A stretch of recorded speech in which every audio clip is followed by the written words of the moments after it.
ফাল্গুনের শেষের দিকে সূর্যের দাপটে বেড়েছে তাপমাত্রার পারদ। সর্বত্রই বিরাজ করছে ভ্যাপসা গরম। এমন পরিস্থিতিতে জনজীবনে যখন অস্বস্তি দেখা দিয়েছে, তখন নতুন করে দুঃসংবাদ দিয়েছে আবহাওয়া অধিদপ্তর। সংস্থাটি জানিয়েছে, বর্ধিত 5 দিনের শেষের দিকে আরো বাড়তে পারে তাপমাত্রা। তবে এর আগে একদিন দেশের 3 বিভাগে বৃষ্টি হতে পারে।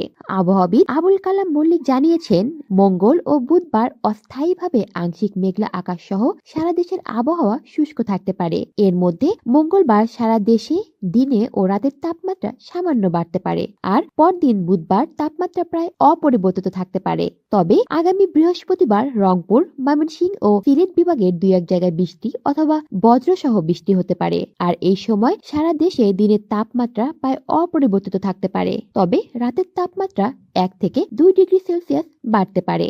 রোববার রাঙামাটিতে দেশের সর্বোচ্চ তাপমাত্রা 34 ডিগ্রি সেলসিয়াস রেকর্ড করা হয়েছে। পাশাপাশি এদিন রাজধানী ঢাকায় সর্বোচ্চ তাপমাত্রা ছিল 33.3 ডিগ্রি সেলসিয়াস। এই অবস্থায় বর্ধিত 5 দিনের শেষের দিকে তাপমাত্রা বৃদ্ধি পেতে পারে বলেও পূর্বাভাস দিয়েছে আবহাওয়া অধিদপ্তর।